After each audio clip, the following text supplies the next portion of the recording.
नमस्कार दोस्तों, स्वागत है आप सभी का इन लाइव 24 न्यूज़ चैनल के सुबह के समाचार में। तो चलिए शुरुआत करते हैं देश और विदेश से जुड़ी खबरों से। दिल्ली में कोरोना से और बिगड़े हालात, एलजी ने फिर बुलाई दिल्ली आपदा प्रबंधन अथॉरिटी की बैठक। दिल्ली के उपराज्यपाल ने दिल्ली में बिगड़ते कोरोना संक्रमण के हालातों को देखते हुए आज एक बार फिर दिल्ली आपदा प्रबंधन अथॉरिटी की बैठक बुलाई है। बैठक में दिल्ली के मुख्यमंत्री और स्वास्थ्य मंत्री समेत आपदा प्रबंधन अथॉरिटी से जुड़े बाकी लोग शामिल होंगे। बैठक सुबह 11 बजे एलजी निवास पर होगी। असम के गैस कुएं में आग जारी, प्रशासन की सहायता के लिए उतरी सेना। असम के तिनसुकिया जिले के बागजौन गैस कुएं में लगी आग और बेतहाशा गैस लीक पर काबू पाने के अभियान में सोमवार से सेना भी शामिल हो गई। निकाय प्रशासन की ओर से एक पुल बनाने में सहायता की मांग के बाद ये फैसला लिया गया है। ऑयल इंडिया लिमिटेड ने एक बयान में कहा, कुएं में लगी आग पर काबू के लिए अभियान की आपात स्थिति के मद्देनजर तिनसुकिया के उपायुक्त भास्कर पेगू ने कुएं से सटे एक जल क्षेत्र पर 150 मीटर लंबा पुल बनाने के लिए सेना की सेवा का अनुरोध किया है। पीएम मोदी की आज डिजिटल बैठक, 15 राज्यों और केंद्र शासित प्रदेशों के सीएम से करेंगे बात। देश में कोरोना वायरस के बढ़ते मामलों के बीच प्रधानमंत्री नरेंद्र मोदी मंगलवार और बुधवार को विभिन्न राज्यों के मुख्यमंत्रियों के साथ वार्ता करेंगे। मोदी मंगलवार दोपहर को 21 राज्यों और केंद्र शासित प्रदेशों के मुख्यमंत्री, उपराज्यपालों और प्रशासकों से बातचीत करेंगे। इनमें पंजाब, केरल, गोवा, उत्तराखंड, झारखंड, पूर्वोत्तर के राज्य और कुछ केंद्र शासित प्रदेश शामिल हैं।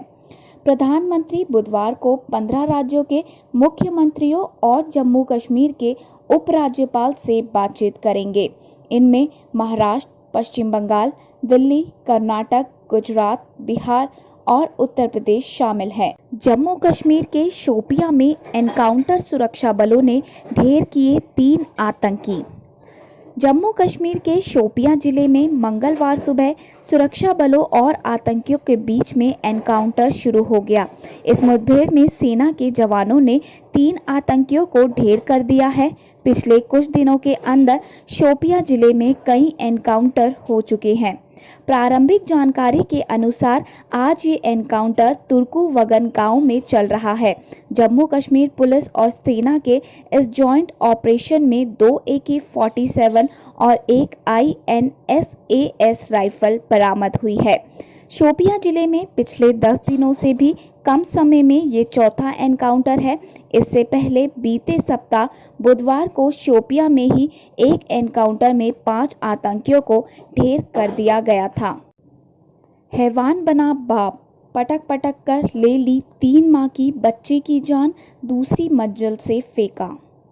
नोएडा के सेक्टर इकोटेक 3 की इंपीरिया सोसाइटी में नाइजीरियन पिता ने अपनी 3 महीने की बेटी की जमीन पर पटक कर मार कर मौत कर दी। इसके बाद आरोपी ने बच्ची को फ्लैट की बालकनी से नीचे फेंक दिया। पत्नी ने विरोध किया तो उसके साथ भी मारपीट की। सूचना मिलने पर पुलिस मौके पर पहुंची और आरोपी को पकड़ लिया। इस मामले में बच्ची की मां ने आरोपी पिता के खिलाफ मुकदमा दर्ज करवाया है। नोएडा सेंट्रल जोन के डीसीपी हरीश चंद ने बताया कि ग्रेटर नोएडा की इंपीरिया हाउसिंग सोसाइटी के फ्लैट नंबर A204 में नाइजीरियन दंपति रहते हैं। इनकी एक 3 महीने की बच्ची थी। नाइजीरियन महिला जूली ने सोमवार सुबह पुलिस को फोन करके बताया कि उसका पति ओजियोमा डेक्लान घर में बवाल कर रहा है। ओजियोमा ने अपनी 3 महीने की बच्ची एडोगो को फर्श पर पटक पटक कर मार डाला है। उसने बच्ची को फ्लैट की दूसरी मंजिल से नीचे फेंक दिया। उसने विरोध किया तो उसके साथ भी मारपीट की। महिला जूली ने पति के खिलाफ लिखित शिकायत दी है। इसके आधार पर इकोटेक 3 कोतवाली में FIR दर्ज कर ली गई है। पुलिस ने बच्ची के शव को पोस्टमार्टम के लिए भेज दिया है। इस क्रूर हरकत से सोसाइटी निवासियों में दहशत फैल चुकी है। अफ्रीकी मूल के निवासियों को लेकर शहर के लोगों में पहले से ही भ्रांतियां हैं। सोमवार को सोसाइटी में हुए इस घटना से लोगों में दहशत हावी हो चुका है। सोसाइटी के लोगों का कहना है कि वारदात को देखने के बाद महिलाएं और बच्चे बुरी तरह से डरे हुए हैं। सीमा विवाद के बावजूद पशुपतिनाथ मंदिर क्षेत्र में सैनिटाइजेशन कॉम्प्लेक्स बनाने के लिए भारत ने की नेपाल की मदद।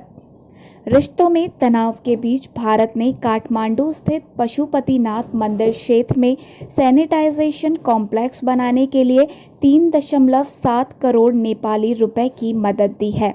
नेपाल का पशुपतिनाथ मंदिर हिंदू मान्यताओं में काफ़ी अहम और आदि शंकराचार्य परंपरा से जुड़ा हुआ है।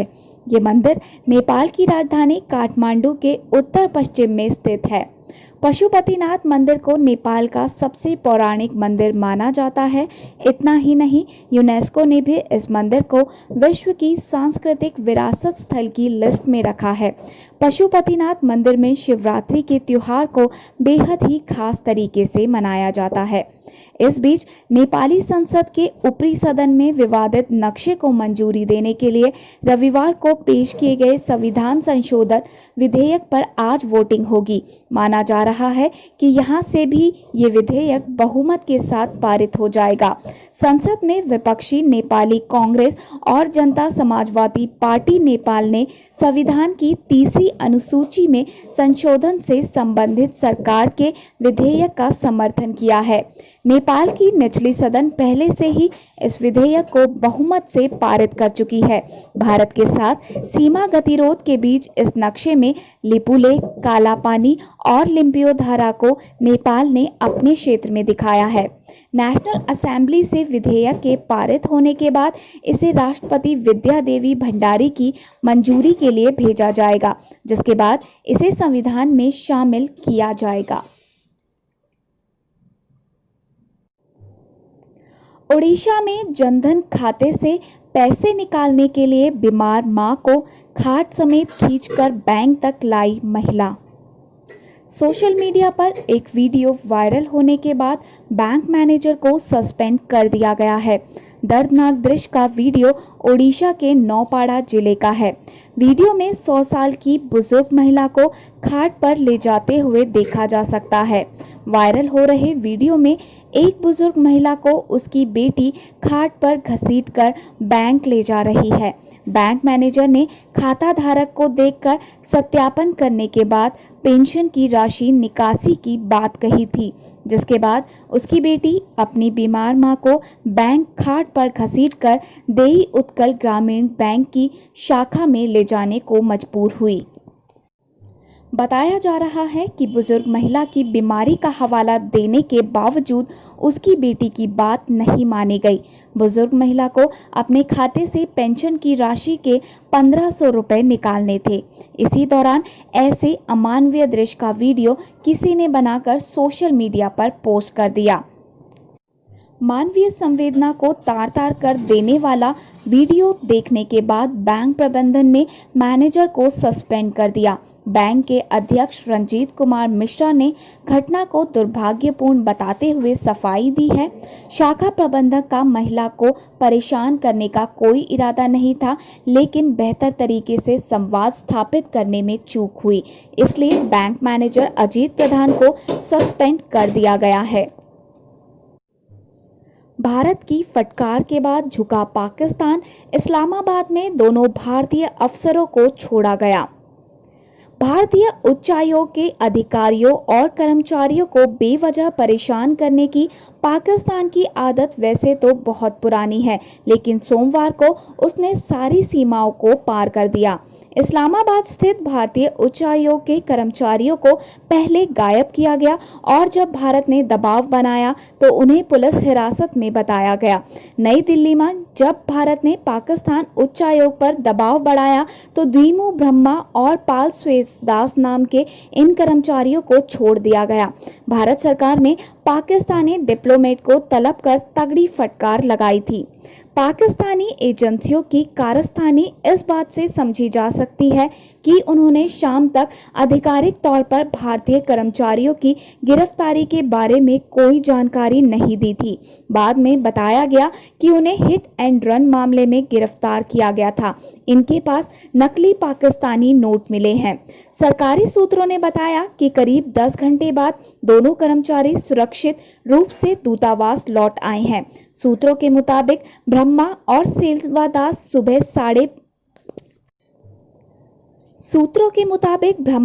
सेल्वादास सुबह कुछ काम से उच्चायोग के आधिकारिक वाहन से निकले थे, तभी उनका अपहरण किया गया। पाकिस्तान ने टीवी चैनल में ये खबर दी कि भारतीय उच्चायोग के 2 कर्मचारियों को सड़क पर पैदल जा रहे एक व्यक्ति को टक्कर मारकर भागने के आरोप में गिरफ्तार किया गया है।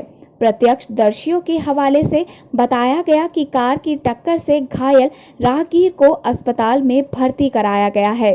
सूत्रों का कहना है कि जिस दिन दिल्ली के करोल बाग मार्केट में पाकिस्तानी उच्चायोग के 2 अधिकारियों को जासूसी करते रंगे हाथ पकड़ा गया था, तभी से इस बात की आशंका थी कि पाकिस्तान सरकार बदले की कार्रवाई में कुछ न कुछ उल्टा काम करेगी। वहीं पाकिस्तान की एजेंसियों ने बदले की कार्रवाई में ही ब्रह्मा और सेल्वादास को निशाना बनाया। भारत ने डेमार्श यानी कि आपत्ति पत्र देकर कहा कि इनकी सुरक्षा की पूरी जिम्मेदारी पाकिस्तान की है। साथ ही इन्हें भारतीय उच्चायोग के आधिकारिक वाहन के साथ जल्द से जल्द सुरक्षित लौटने की व्यवस्था करने को भी कहा। मध्य प्रदेश में पुलिस कांस्टेबल की ट्रैक्टर से कुचलकर करी गई हत्या, आरोपियों की तलाश है जारी। मध्य प्रदेश के सतना जिले में एक पुलिस कांस्टेबल प्रबल प्रताप सिंह की सोमवार को कथित तौर पर ट्रैक्टर से कुचलकर हत्या कर दी गई।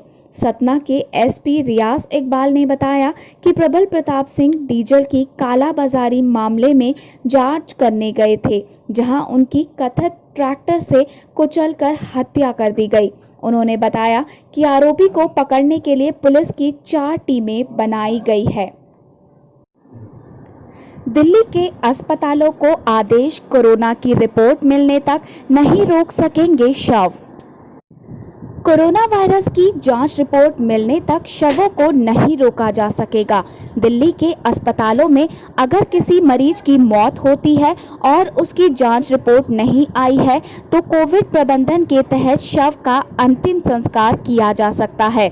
बाद में रिपोर्ट अगर पॉजिटिव आती है तो परिवार संबंधित परिवार और करीबियों की निगरानी दिशा निर्देशों के अनुसार की जाएगी। भारत सरकार के स्वास्थ्य महानिदेशक डॉक्टर राजीव गर्ग ने दिल्ली एम्स के अलावा RML, सफदरजंग और लेडी हार्डिंग मेडिकल कॉलेज को ये निर्देश दिए हैं। साथ ही इन दिशा निर्देशों की पालना अन्य अस्पतालों में कराने के लिए दिल्ली सरकार को पत्र भी लिखा है। इसके साथ ही अब दिल्ली के निगम बोध घाट पर पूरी रात हो सकेगा अंतिम संस्कार। कोरोना संक्रमण से मौत के बढ़ते ग्राफ को देखते हुए उत्तरी दिल्ली नगर निगम ने भी निगम बोध घाट को शवों के अंतिम संस्कार के लिए पूरी रात खोलने का निर्णय लिया है। रात 10 बजे तक CNG से, जबकि देर रात पहुंचने वाले शवों का लकड़ियों से अंतिम संस्कार किया जा सकेगा। इस दौरान सोशल डिस्टेंसिंग का पालन करने यहाँ पहुंचने वाले परिजन और कर्मचारियों के लिए PPE किट सूट पहनना अनिवार्य होगा। सोमवार शाम 6 बजे तक 35 कोरोना शवों का संस्कार किया गया। वहीं लगातार बिगड़ते हालात को देखते हुए निगम के आला अधिकारियों की टीम ने निगम बोध घाट का दौरा करने के बाद ये निर्देश दिए हैं। 80 रुपए के पार पहुंच सकता है पेट्रोल का दाम, 5 रुपए तक और होगी बढ़ोतरी। इस महीने की शुरुआत से ही पेट्रोल डीजल में हो रही बढ़ोतरी की मार झेल रहे उपभोक्ताओं को अभी 2 सप्ताह तक राहत मिलने की उम्मीद नहीं है। सरकारी तेल विपणन कंपनियों का कहना है कि प्रति लीटर 8 रुपए का खरीद बिक्री अंतर पाटने तक दोनों पेट्रोलियम उत्पादों के दाम बढ़ाने का सिलसिला चलता रहेगा।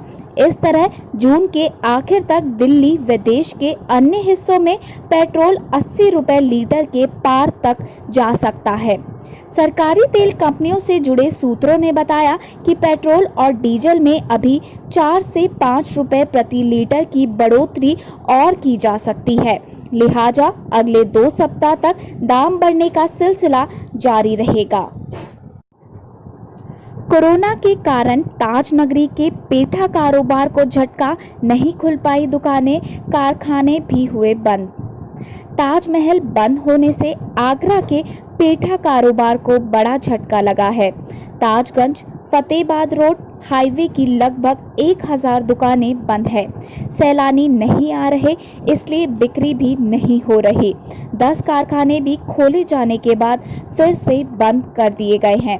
पेठा कारोबारियों का कहना है कि उनका 60% कारोबार सैलानियों पर निर्भर करता है। शहर में पेठे के करीब 450 कारखाने और 2500 फुटकर की दुकानें हैं। इनमें करीब 250 अकेले नूरी दरवाजा में हैं। कारोबार का लगभग 250 करोड़ का टर्नओवर है। बिक्री ना मिलने के कारण कारोबारियों ने काम भी समेटना शुरू कर दिया है। उनका कहना है कि इस समय कारोबार करने का माहौल नहीं बन पा रहा। 60% बिक्री प्रमुख रूप से पर्यटकों पर निर्भर करती है, जबकि ताजमहल सहित शहर के सभी स्मारक बंद पड़े हैं। वहीं दूसरा कारण उमस भरी गर्मी का होना है, इससे ग्राहक कम निकल रहे हैं। मदर डेयरी ने जोमैटो के साथ किया करार, ताजा फल और सब्जियों की होगी होम डिलीवरी। मदर डेयरी की फल और सब्जी विपणन शाखा सफल ने जोमैटो के साथ साझेदारी कर ली है, जिसके तहत दिल्ली एनसीआर के चुनिंदा स्थानों पर उपभोक्ताओं को ताजे फल और सब्जियों की होम डिलीवरी की जाएगी। मदर डेयरी ने बताया कि पहले चरण में सफल ने दिल्ली एनसीआर के चुनिंदा स्थानों में 11 बूथों से डिलीवरी शुरू की है। इन क्षेत्रों में सफल के बूथ स्टॉक की उपलब्धता सुनिश्चित करेंगे, जबकि जोमैटो उपभोक्ताओं के दरवाजे तक फलों और सब्जियों को पहुंचाएंगे। साथ ही बताया गया है कि उपभोक्ता जोमैटो एप्लीकेशन के जरिए उत्पादों का ऑर्डर देकर होम डिलीवरी पा सकते हैं। सुशांत सुसाइड केस पर महाराष्ट्र सरकार का बड़ा आदेश, इंडस्ट्री में काम मिलने के एंगल से भी जांच करेगी पुलिस। बॉलीवुड अभिनेता सुशांत सिंह राजपूत की मौत के बाद पूरी फिल्म इंडस्ट्री में शोक की लहर है। सुशांत ने रविवार को अपने बांद्रा स्थित घर पर फांसी लगा ली। हालांकि अभी तक इसका कोई कारण स्पष्ट नहीं हुआ है कि आखिर सुशांत ने ऐसा क्यों किया। अब महाराष्ट्र के गृह मंत्री अनिल देशमुख ने सुशांत सिंह राजपूत की मौत की जांच को लेकर बड़ा फैसला लिया है। सुशांत की पोस्टमार्टम रिपोर्ट में साफ हो गया है कि उन्होंने खुद फांसी लगाई थी। ऐसे में अब हर कोई इस कारण पर बात कर रहा है कि आखिर सुशांत ने ऐसा क्यों किया। इसी बीच जहां कोई प्रोफेशनल कारणों की बात कर रहा है, तो कोई उनकी लव लाइफ पर सवाल उठा रहा है। ऐसे में महाराष्ट्र के गृह मंत्री अनिल देशमुख ने कलाकारों की इस बात को ध्यान में रखते हुए सुशांत सिंह राजपूत की पुलिस जांच आगे बढ़ाने के आदेश दिए हैं और हर पहलू से छानबीन करने की बात कही है। महाराष्ट्र गृह मंत्री ने कहा, पोस्टमार्टम रिपोर्ट के अनुसार सुशांत सिंह राजपूत ने खुद फांसी लगाकर आत्महत्या की थी। वहीं मीडिया में चल रही रिपोर्ट की माने तो वो अपने काम को लेकर गंभीर अवसाद से भी गुजर रहे थे, इसलिए मुंबई पुलिस इस नजरिए से भी जांच करेगी। वहीं सुशांत की अगली फिल्म दिल बेचारा भी रिलीज के लिए लगभग तैयार है। इसके साथ ही सुशांत की लव लाइफ की बात करें तो वो अभिनेत्री रिया चक्रवर्ती के साथ अपने रिलेशन को लेकर काफी सुर्खियों में रहते थे। सुशांत सिंह राजपूत के परिवार पर फिर टूटा दुखों का पहाड़, अब सदमे में भाभी ने तोड़ा दम। सुशांत सिंह राजपूत की मौत से अभी उनका परिवार उबर भी नहीं पाया था कि उन पर एक और दुखों का पहाड़ टूटा। दरअसल सुशांत सिंह की भाभी सुधा देवी का सोमवार को निधन हो गया। बताया जा रहा है कि वो सुशांत के निधन से सदमे में थी। जानकारी के अनुसार सुशांत सिंह राजपूत के चचेरे भाई अमरेंद्र सिंह की पत्नी सुधा का निधन उस वक्त हुआ जब मुंबई में सुशांत का अंतिम संस्कार किया जा रहा था। सुशांत के खुदकुशी कर लेने की वजह से वो सदमे में थी और उन्होंने खाना पीना छोड़ दिया था। इस वजह से उनकी हालत लगातार बिगड़ती जा रही थी। साथ ही परिजनों ने बताया कि बीते कुछ समय से सुधा बीमार थी। रविवार को जैसे ही उन्होंने सुशांत की मौत की खबर सुनी, उनकी हालत और बिगड़ने लगी। वो बार बार बेहोश हो जाती थी। ऑस्कर अकेडमी का फैसला, पुरस्कार जीतने के लिए फिल्मों को नई कसौटी से गुजरना होगा। अमेरिका में अश्वेत जॉर्ज फ्लॉयड की मौत के बाद रंग भेद को लेकर बहस छिड़ गई है। दुनिया भर में रंग भेद के खिलाफ आंदोलन किए जा रहे हैं, जिन्हें बड़ी बड़ी हस्तियों का समर्थन भी मिल रहा है।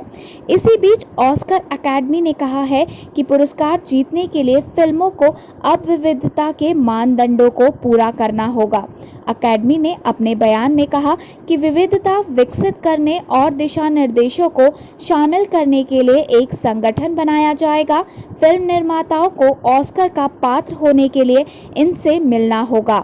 Motion picture arts and sciences academy ने कहा कि विविधता को बढ़ाने के लिए 5 साल तक एक नए चरण का प्रतिनिधित्व किया है। कुछ फिल्मों और रचनाकारों को सम्मानित करने के लिए अकेडमी की आलोचना की गई है। फेमस गीतकार पद्मजा राधाकृष्णन का कार्डियक अरेस्ट से निधन।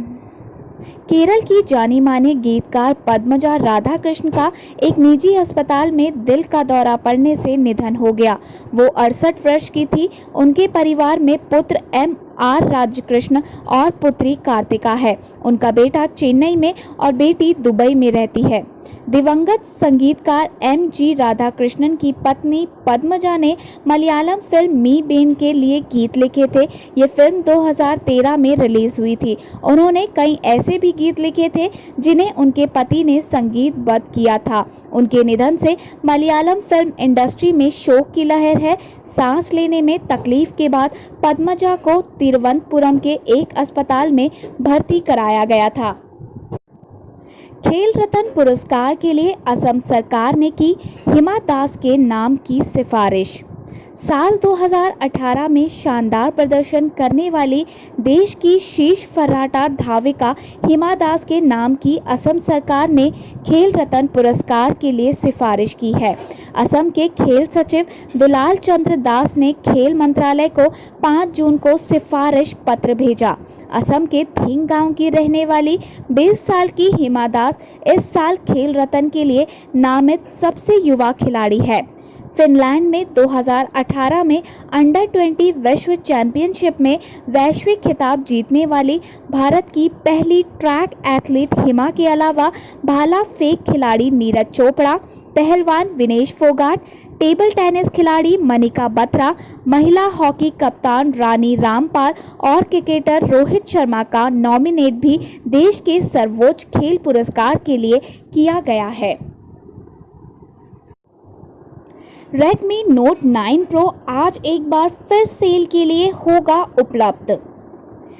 अगर आप Redmi Note 9 Pro खरीदने की प्लानिंग कर रहे हैं तो आज आपके पास इस स्मार्टफोन को खरीदने का सुनहरा मौका है। ये स्मार्टफोन आज एक बार फिर से सेल के लिए उपलब्ध होगा और यूजर्स कई ऑफर्स का लाभ उठाकर इसे खरीद सकते हैं।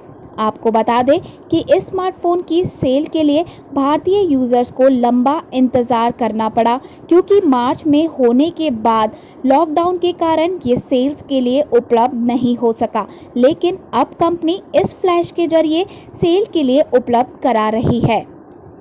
इस स्मार्टफोन में खास फीचर के तौर पर 5020 mAh की बैटरी और क्वाड रियर कैमरा सेटअप दिया गया है। अब खबरें विदेश से। दुनिया भर में पिछले 24 घंटे में सामने आए 1.24 लाख नए केस, 3000 की हुई मौत। कोरोना महामारी कहीं से भी थमती नजर नहीं आ रही। कोरोना वायरस के मरीजों की संख्या अपनी रफ्तार से तेजी से बढ़ते ही चले जा रहे हैं। कोरोना से संक्रमितों की संख्या अब 81 लाख के पार पहुंच गई है। वहीं 4.25 लाख से ज़्यादा लोगों की इस बीमारी से मौत हुई है। वर्ल्डोमीटर के मुताबिक दुनिया भर में अब तक 81,08,666 लोग कोरोना वायरस से संक्रमित हो चुके हैं।